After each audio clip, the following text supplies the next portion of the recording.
Ava Thompson stood in front of the mirror, her white wedding dress shining under the soft morning light. The air smelled of roses and hairspray. Laughter and chatter filled the big house as bridesmaids moved around, fixing flowers and checking their makeup. Everything looked perfect, until her mother walked in. Marjorie Thompson, tall and elegant in her silver gown, had a face that could stop a room.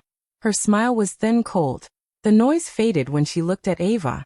"You're not welcome here, Ava," she said quietly, but her voice carried like a knife. "You made your choice, now live with it." The words hit Ava harder than she expected. Her chest tightened, and her throat burned. "Mom, please. It's my wedding day." Marjorie crossed her arms. "No daughter of mine will marry a mechanic. You had every chance to make this right, but you chose him over your family. Don't embarrass me further." The wedding planner stood nearby, frozen, holding her clipboard like a shield. No one moved. Ava felt the world crumble around her. "Daniel loves me," she said softly. "That should be enough." Marjorie's eyes narrowed. "Love doesn't pay for a lifestyle, dear. I raised you better." She turned to the security guards by the door. "Please escort Miss Thompson out." Gasps filled the room. A bridesmaid dropped her bouquet. Ava stood there for a moment, her heart breaking into pieces she couldn't gather. Then she lifted her chin, blinking back tears. "Fine," she whispered. "If that's what you want." She walked past the guards, past the shocked faces, and out of the grand mansion. The marble steps felt cold under her shoes. Her veil fluttered in the breeze, catching on the corner of the door as if it didn't want to let her go. Outside, the morning sun was blinding. She could still hear faint laughter inside, the kind that once belonged to her world but no longer did. Then a sleek black limo rolled to a stop in front of her. The tinted window slid down, and the driver stepped out. He was tall, wearing dark glasses, and looked surprised to see her standing there in her wedding gown. He quickly straightened his cap and said, "Boss? Are you okay?" The word froze everything. "Boss." Ava's tear-streaked face turned toward him.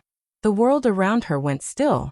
The same woman who had just been thrown out of her mother's mansion in shame was being called boss by a man in a black suit and cap. For a moment, even the wind seemed to stop. What did that mean? Who was Ava Thompson really? The limo door opened, waiting for her. Ava took a deep breath, lifted her dress, and stepped inside, leaving behind the life that had just rejected her. Ava Thompson grew up surrounded by luxury. From the soft carpets beneath her feet to the shiny chandeliers above her head, everything in her world spoke of money and status. Her mother, Marjorie, made sure of that. Every day, Ava was trained to be perfect. Perfect manners, perfect smile, perfect posture. Mistakes were not allowed in the Thompson household. But no matter how hard she tried, Ava never seemed to please her mother. If she got an A, Marjorie asked why it wasn't an A+. If she wore a dress, Marjorie would say the color didn't suit her complexion. Compliments were rare, and when they came, they always had a sharp edge. The only person who truly made Ava feel loved was her father, Richard. He was gentle and kind, often sneaking her out for ice cream, or helping her build small projects in his study. He used to say, "Don't let the world tell you who you should be, sweetheart. Find out who you are and be proud of it." But everything changed when Ava turned 16. Richard passed away suddenly after a heart attack, leaving a silence in the mansion that even time couldn't fill. Marjorie became colder, harder, more focused on reputation than ever. She took control of the family's logistics company, running it with an iron hand, though it slowly began to fall apart under her prideful decisions. Ava threw herself into her studies. She graduated top of her class, determined to make something of herself. But Marjorie barely noticed. She only cared about appearances, who Ava was seen with, what she wore, and whether she kept the Thompson name respected. When Ava started working for a small logistics firm, her mother was furious. "Why work for others when you can live off your inheritance?" she had asked, her voice dripping with disdain. But Ava wanted to earn her place, to build something real. That decision led her to discover something painful. Her father's old company, Thompson Logistics, had gone bankrupt years after his death. Marjorie had kept it a secret, too proud to admit failure. Ava couldn't let her father's legacy die like that. So, quietly, she bought back what was left of it under a new name, Thompson Transport Solutions. It wasn't easy. She worked long nights, learned every part of the business, from truck routes to warehouse operations. People doubted her at first, thinking she was just a spoiled rich girl playing boss, but she proved them wrong. Within 5 years, her company grew strong and respected, employing hundreds of workers across the country. One of those workers was Malik, the limo driver who had called her boss on her wedding day. He had been with her since the early days, loyal and hardworking. Ava treated her employees like family, something she had never truly felt at home. Still, even with all her success, a part of Ava remained that same little girl who just wanted her mother's approval. Every award she received, every contract she signed, she wished she could share it with Marjorie. But she never told her mother the truth about the company. She didn't want praise that came from money or power. She wanted her mother to see her heart, her strength, and her worth, without any titles attached. Then Daniel came into her life. He was a mechanic, kind, honest, and hardworking. The first time they met, he had grease on his hands and a smile that made her forget her worries. He didn't care about her background or her name. He cared about her. Ava loved that about him. With Daniel, she didn't have to be perfect. She could laugh without worrying about being judged. She could be messy, human, and happy. But Marjorie saw Daniel as a threat to her family's image. A mechanic, Ava? Really? She had scoffed when she found out. You could have anyone, a lawyer, a doctor, and you choose someone who fixes cars? Ava tried to reason with her. He's kind, Mom. He loves me for who I am. Marjorie's eyes turned icy. He loves your last name, dear. Don't be naive. Those words stayed with Ava, cutting deep, but instead of breaking her, they made her stronger. She decided that her happiness would no longer depend on her mother's approval. When Daniel proposed, Ava said yes without hesitation. She knew it would cause a storm, but she was ready to stand by the man she loved. Still, on the morning of her wedding, as she stood in her white dress, part of her heart hoped, foolishly, that her mother would come around. That maybe, just maybe, Marjorie would smile at her and say she was proud. But deep down, Ava knew the truth. Love for her mother had always come with conditions. And for the first time in her life, Ava was about to choose herself, even if it meant losing everything she had ever known. The wedding morning turned from joy to humiliation faster than anyone could imagine. Guests filled the grand hall, their laughter mixing with the sound of music and clinking glasses. White flowers lined the aisle, and soft sunlight streamed through the tall windows. Ava, dressed in her elegant gown, stood near the staircase, waiting for the ceremony to begin. Then her mother's sharp voice cut through the room. Marjorie Thompson, dressed in silver and pride, stood before the crowd, her expression cold and unreadable. Everyone fell silent. I cannot allow this wedding to continue, she announced. Gasps spread through the hall. My daughter is making a mistake that will shame this family. Ava froze, her heart pounding. Mom, please don't do this here, she whispered. Marjorie's tone turned even harder. You're throwing away everything your father built. You're marrying a man who wants your money, not you. She turned toward Daniel, who stood awkwardly by the stage, wearing his simple gray suit. You think I don't see what you're after? You're nothing but a gold digger. The guests began to whisper. Cameras flashed. The wedding planner tried to calm the chaos, but Marjorie wouldn't stop. Mom, that's not true, Ava said, her voice trembling. Daniel loves me. He's always loved me. Marjorie crossed her arms. Then why hide your family name from him? You were ashamed because you knew he'd never fit into our world. Tears filled Ava's eyes. I wasn't hiding anything. I just wanted to build a life that was real. Marjorie stepped closer, her words sharp like glass. You're destroying your father's legacy. He worked hard to give you a name that meant something, and you're throwing it all away for what? For love. Ava took a shaky breath. For a moment, her hands trembled, but then her voice grew firm. Maybe the legacy wasn't the company, Mom. Maybe it was learning to stand on my own. The silence that followed was heavy. Even Marjorie looked taken aback for a second. But her pride didn't let her stop. She turned to the guards. Escort them out. Daniel stepped forward, anger flashing in his eyes. You don't have to do this, he said to Marjorie. We can leave quietly. Marjorie didn't respond. She only looked at Ava with cold disappointment, as if she were a stranger.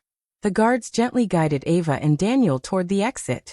The guests stared, whispering behind their hands as the bride and groom were escorted out of the very wedding that was supposed to celebrate them.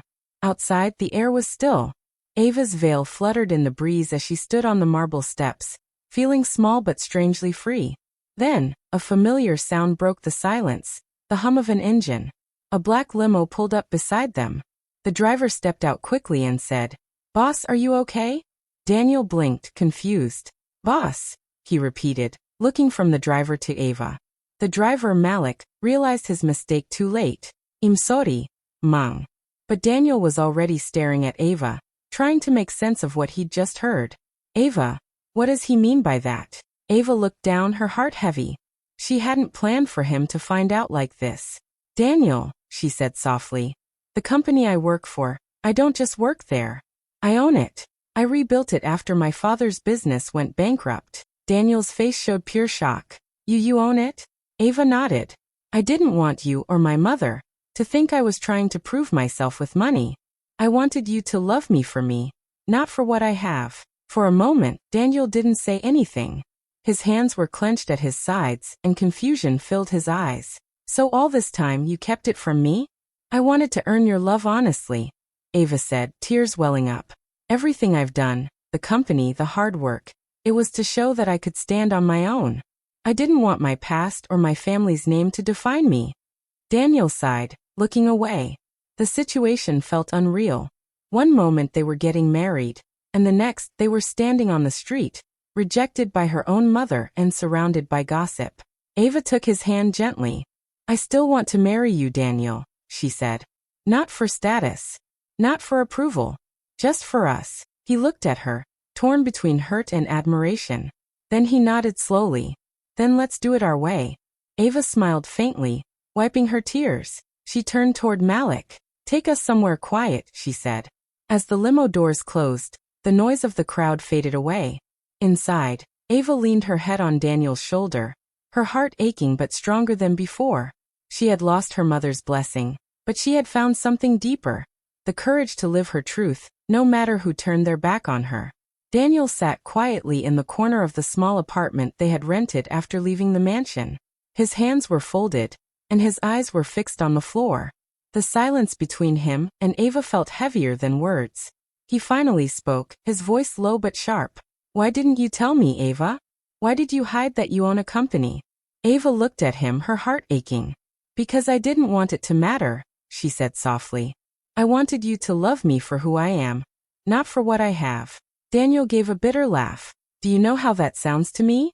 You didn't trust me enough to tell me the truth. You made me feel like I wasn't good enough to know your real life." "That's not true," Ava said quickly, tears filling her eyes. "I just didn't want money to come between us. My mother already treats people like they're beneath her. I didn't want to be like that." Daniel looked away, shaking his head. "You don't get it. I've spent my whole life being looked down on by people like your mother. When I found you, I thought you were different. But now, I feel like I'm just part of some test. Like you wanted to see if I'd still love you without knowing how rich you are." Ava stepped closer. "Daniel, please don't say that. I love you. I didn't mean to hurt you." But Daniel's pride was wounded. For him, love was built on honesty. And now he didn't know what to believe. While Ava tried to fix the damage between them, her mother, Marjorie, was doing the opposite. In her circle of wealthy friends, she told a different story, that Ava had run away from her wedding. She got cold feet. Marjorie said over lunch with two women from her charity group. "You know how emotional young people can be. I tried to stop her from making a mistake." The women nodded politely, but everyone in their social circle already knew the truth. The news had spread fast. Marjorie Thompson's daughter thrown out of her own wedding. Still, Marjorie pretended not to care, but inside, she was humiliated. Her pride couldn't handle the thought of people pitying her. Meanwhile, Ava stayed mostly indoors for days, trying to figure out what to do next. The tabloids were already writing stories about her broken engagement and family feud. Her best friend Leah came to visit one afternoon, bringing coffee and comfort. "You can't just hide here forever," Leah said, sitting beside her on the couch. "Your mom embarrassed you, yes, but you still deserve your happiness. You can still get married, on your own terms." Ava sighed. "Daniel barely talks to me. I think he feels small now. Like I lied to him." Leah nodded thoughtfully. Then show him you didn't. Prove that your heart hasn't changed. Forget the mansion. Forget the fancy guests. Just marry him, you him and the truth. Ava smiled weakly. You make it sound simple. Because it is, Leah said. Love isn't about status. You know that better than anyone. That night, Ava went for a quiet drive with Malik, her driver and longtime employee. She sat in the back seat, lost in thought. After a few minutes, Malik said gently, Boss, if I may, you've built something great. Hundreds of people depend on you. You've given jobs, hope, and second chances. Don't let your mother's words make you forget who you are. Ava looked up, surprised by his tone. Malik rarely spoke so openly. He continued, You started from nothing, rebuilt your father's company, and never once bragged about it. That's strength. Not everyone can do what you did. Ava's eyes softened. Thank you, Malik. I needed to hear that. Don't thank me, he said with a small smile. Just don't let anyone, not even your mother, take your light away. The next morning, Ava decided to face things head-on. She called Daniel and asked to meet him. They met at a quiet cafe near the lake, the place they used to visit when they first started dating. Daniel looked tired, but he showed up. Ava sat across from him, her hands shaking slightly. I know I hurt you, she began. And I know you feel like I didn't trust you. But I need you to understand why I kept it secret. Daniel sighed. I'm listening. Ava took a deep breath. When my dad died, everything fell apart. My mother became obsessed with money and image. I promised myself I would never let that happen to me. I wanted to build something from the ground up, something that was mine. But I also wanted to find love that didn't depend on what I had. Daniel leaned back, silent. I wasn't testing you, Ava continued. I was protecting something fragile, my belief that love could be real, even without wealth involved. You were the first person who saw me, not the last name. And I didn't want to lose that. For a moment, Daniel didn't speak. Then he reached across the table and took her hand. Ava, I just felt like I wasn't enough. But hearing this, maybe I understand a little better now. She smiled through her tears. You've always been enough for me. They sat in silence for a while, the tension slowly melting away. Later that evening, Ava stood by her window, looking out at the city lights. Her mother's mansion stood far across town, grand but empty in meaning. Ava knew what she had to do next. She was done hiding. She was done letting fear control her. Tomorrow, she whispered to herself, I'll face her. Not to beg, but to tell her the truth. Ava wasn't the same woman who had left that mansion in tears. She was stronger now, shaped by pain, courage, and love. This time, when she walked back into her mother's world, she wouldn't be the one trembling. She would be the one standing tall. At a charity gala a week later, Marjorie Thompson stood on stage, her diamond necklace glittering under the golden lights. The hall was full of rich guests, reporters, and photographers. She smiled gracefully as she began her speech. Family, she said, her voice smooth and confident, is the foundation of honor. It is what keeps our legacy alive. People clapped politely, unaware of the storm beneath her calm words. Marjorie spoke as if nothing had happened, as if she hadn't thrown her daughter out of her own wedding just a week before. She laughed lightly, mingling with donors and pretending her life was perfect. But as she raised her champagne glass to toast, the room suddenly went quiet. Heads turned toward the grand doors. Ava Thompson had just walked in. She looked stunning in a sleek navy blue gown, her hair pulled back neatly, her face calm and confident. On her arm was Daniel, handsome in a black suit. The couple moved gracefully through the crowd, ignoring the surprised whispers around them. Marjorie froze. Her smile faded, her hand tightening around her glass. Ava stopped a few feet from the stage. Good evening, everyone, she said with a polite smile. Her voice was steady, controlled, but her eyes held strength. Marjorie blinked, trying to recover her composure. Ava, she said tightly, forcing a smile. What a surprise. I didn't expect you here. I know, Ava said simply. You made that clear last week. A few guests shifted uncomfortably, sensing the tension. Marjorie cleared her throat. Well, I suppose we can't stay angry forever. After all, tonight is about charity and family values. Ava gave a small nod. Yes, family values like honesty and respect. The silence in the room deepened. Marjorie tried to laugh it off. Of course, darling. Why don't we discuss this later? But Ava didn't move. She turned to the host beside the stage. May I borrow the microphone? The man, clearly aware that something important was happening, handed it to her. Ava walked up the steps, her heels clicking softly against the marble floor. She faced the crowd, smiling calmly. I'm sorry to interrupt, she began. But I think it's time the truth came out. People leaned forward, curious. Ava looked at her mother. Many of you know my mother, Marjorie Thompson, the proud owner of Thompson Couture, a name known for style and elegance. What you may not know is that her company's transport division has been struggling for some time. A few murmurs spread through the hall. Marjorie's eyes widened slightly, panic flashing across her face. Ava continued, Tonight, I'm happy to announce that my company, Thompson Transport Solutions, has officially acquired that division, saving it from bankruptcy and keeping her brand alive. The room gasped. Cameras flashed. People whispered in disbelief. Marjorie's face went pale. You bought my company? She stammered. Ava met her gaze steadily. Yes, mother. You said I wasn't welcome. But business doesn't need invitations. It needs integrity. There was silence. The kind that fills a room right before applause or disaster. Marjorie's voice trembled. You embarrassed me. You humiliated me in front of my friends.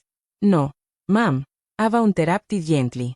You did that to yourself. You taught me that reputation is everything. But I learned something better. That respect means more than pride. Marjorie's perfect mask finally cracked. Her hands shook as she tried to speak, but no words came out. She looked at her daughter, not as a child to control, but as a woman who had grown beyond her reach. Daniel stepped forward and placed a comforting hand on Ava's shoulder. The crowd began to applaud, slowly at first, then louder. People admired Ava's courage, her grace, her strength. Marjorie stood frozen, tears welling in her eyes, though she quickly turned away to hide them. Ava handed the microphone back and looked at her mother one last time. Dad would have been proud, she said quietly. Not because I won, but because I finally learned what he tried to teach me. To stand on my own. Then she turned and walked away with Daniel, leaving the crowd buzzing behind her. Marjorie stood alone on the stage, her reflection staring back at her from the glass walls. A proud woman finally realizing that her daughter had become everything she once dreamed of being. Strong, fearless, and true. Marjorie tried to reach out to Ava a few days after the gala. For the first time in years, she called her daughter, her voice softer than usual. Ava, can we meet? She asked quietly. Ava hesitated. She could still feel the sting of the past, the rejection, the humiliation. But a part of her knew this moment had to happen. All right, she said finally. Tomorrow at the lake house. The next day, Marjorie arrived, looking nervous and out of place in her expensive clothes among the calm trees and quiet water. Ava stood on the porch, simple and graceful in a white blouse and jeans. For a long moment, neither spoke. Marjorie finally broke the silence. You embarrassed me, Ava, she began softly. But her tone was no longer sharp. It was heavy with guilt. But I suppose I deserved it. Ava folded her arms, watching her mother. It wasn't about embarrassing you, Mom. It was about telling the truth. Marjorie nodded slowly. I know. I was wrong. About Daniel. About you. I let my pride ruin everything. She looked down at her hands. When your father died, I thought I had to be strong for both of us. I didn't realize I was pushing you away. Ava's expression softened, but she didn't move closer. You hurt me deeply, Mom. You made me believe love had to be earned, that I had to be perfect to deserve it. Marjorie's eyes filled with tears. I'm sorry, Ava. Truly. I just wanted the best for you. Ava nodded slowly. I know you did. But your way of protecting me also broke me. Forgiveness doesn't mean forgetting, Mom. It means letting go and moving forward. There was silence, soft, peaceful silence, filled only by the sound of the lake's gentle waves. For the first time, Marjorie didn't argue. She just nodded, wiping her tears. I'm proud of you, she whispered. Even if it took me too long to say it. Ava smiled faintly. Thank you. A few weeks later, Ava and Daniel finally had their wedding. Not in a grand hall, but at her late father's lake house, surrounded by a small group of close friends and family. The ceremony was simple and beautiful. White lilies floated on the water, and the sun shone softly over the calm waves. Malik stood proudly among the guests, smiling as he watched his boss walk down the aisle. He wasn't just an employee. He was part of her journey, part of the family she built for herself. As Ava and Daniel exchanged vows, there were no fancy decorations, no reporters, no crowd to impress, just love, honesty, and peace. After the ceremony, Ava gave a short speech. Her voice was full of warmth and strength. "Life taught me that love isn't about wealth or approval," she said. "It's about trust, respect, and freedom. For a long time, I tried to be perfect for others, but now I've learned that being true to yourself is the most powerful thing you can be." The guests clapped, some wiping away tears. Daniel held her hand tightly, proud and moved. Marjorie sat quietly in the back, her eyes wet but smiling, a real, unforced smile. She didn't interrupt or seek attention. She just watched her daughter, finally understanding the kind of woman she had become. In the months that followed, Ava's company continued to grow. She treated her workers with kindness, remembering what it meant to fight for respect. Daniel managed his own auto repair shop, and together they built a life full of trust and laughter. Marjorie began visiting more often, not to control but to learn, to rebuild what pride had once destroyed. She was no longer the cold, distant woman everyone feared. Slowly, she was becoming something she hadn't been in a long time, a mother. And for Ava, that was enough. One quiet morning, a small envelope arrived at Ava's office. It had no return address, just her name written in her mother's handwriting. Ava hesitated for a moment before opening it. Inside was an old photo, her as a little girl, sitting on her father's shoulders, both laughing under the summer sun. On the back of the photo, in neat, shaky handwriting, were the words, "He'd be proud of the woman you've become." Ava's eyes filled with tears. She traced her father's smiling face with her finger, and then looked at her younger self, innocent, hopeful, full of dreams. For the first time in a long while, she didn't feel the sting of the past. Instead, she felt peace. She knew her mother's message wasn't just about her father. It was an apology, a quiet way of saying, "I see you now. I was wrong." Ava smiled softly. Not from pride, but from understanding. Forgiveness, she realized, wasn't about letting someone back into your life the same way. It was about letting go of the pain they left behind. Later that day, she walked out of her office, holding the photo close to her heart. Malik waited by the limo. The same one she had ridden in on her wedding day. The same one from that terrible morning when everything had fallen apart. "Ready to go, boss?" he asked with a grin. Ava smiled. "Yes, Malik. Let's go." As the car pulled away, she looked out the window at the city she had rebuilt her life in. The world felt lighter now. Open, full of possibility. Her voice, calm and steady, echoed in her mind like a quiet truth. Sometimes, the ones who shut the door on you are the ones who teach you how to build your own house. The limo disappeared down the road, no longer a symbol of rejection, but of freedom, strength, and the beautiful power of starting over. Busties. Two hearts, thanks so much for watching till the end. Don't forget to like, comment, and subscribe for more amazing stories. See you in the next one. Bye. Waving hand sparkles.